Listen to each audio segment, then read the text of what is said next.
बात उन तीन राज्यों की, मध्य प्रदेश, उत्तर प्रदेश और गुजरात, जहां पर उपचुनाव हुए थे और वहां पर भी कांटे की टक्कर और बहुत महत्वपूर्ण, खास तौर पर मध्य प्रदेश में तो बीजेपी की सरकार के नजरिए से देखें तो इन उपचुनावों में अच्छा करना उनके लिए सत्ता में बने रहने या फिर बाहर होने का सवाल बन जाता है। आइए शुरुआत करते हैं। वोट परसेंटेज क्या कह रहा है हमारे एग्जिट पोल का अनुमान। India today axis my India का ये एग्जिट पोल हम शुरू कर रहे हैं मध्य प्रदेश से। 46% vote share Shivraj Singh Chauhan Bharatiya Janata party के लिए और बहुत करीब 3% वोट ही पीछे है कमलनाथ कांग्रेस पार्टी के। यानी एक बार फिर से यहां कांटे की टक्कर दिखाई दे रही है, जो कि चुनावों के वक्त देखा गया था। रोहित, लेकिन क्या ये 3% जैसा वोट शेयर में दिख रहा है वैसा सीटों में भी दिखाई देगा? ये सबसे बड़ा सवाल है, क्योंकि 1-1%, 2-2% पर सीटों में बड़ी तब्दीलियां देखी गई हैं। मध्य प्रदेश की 28 विधानसभा सीटों पर उपचुनाव, जिसके पहले कहा यह जा रहा है कि कांग्रेस ने एक बार फिर अपने घोड़ों को बांधना शुरू कर दिया था कि कहीं खरीद फरोख्त की स्थिति ना आ जाए।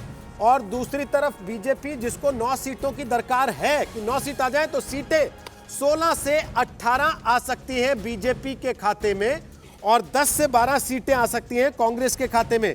India today axis my India exit poll का यह अनुमान मध्य प्रदेश की 28 सीटों के उपचुनाव के लिए बीजेपी को 16 से 18 सीटें, कांग्रेस को 10 से 12 सीटें और 1 सीट बीएसपी के खाते में भी जा सकती है, ऐसा अनुमान ये एक्सिस माय इंडिया टुडे का एग्जिट पोल इस समय दे रहा। चित्रा, कुछ और ये महत्वपूर्ण ये है 2018 में इन 28 में से 27 सीटें कांग्रेस पार्टी के पास ही, लेकिन अब आराम से शिवराज सिंह चौहान कम से कम हमारा ये जो एग्जिट पोल है उसमें अपनी सरकार को बचाते हुए, क्योंकि 107 सीटें यहाँ पर बीजेपी के पास है, 7 का समर्थन उसे हासिल है और यहाँ पर 28 में से अगर बीजेपी आधी सीटें बाजी। एमपी उपचुनाव के एग्जिट पोल में देखिए भारतीय जनता पार्टी की बल्ले बल्ले होती हुई दिखाई दे रही है। 16 से 18 सीट उसके खाते में जाती हुई नजर आ रही है, यानी कि 9 सीटें जो उसको चाहिए थी अपनी सरकार को बचाने के लिए, वो बिल्कुल आराम से भारतीय जनता पार्टी को मिलती हुई और इस तरह से शिवराज सिंह चौहान की सरकार सेफ होती हुई हमारे इस एग्जिट पोल में।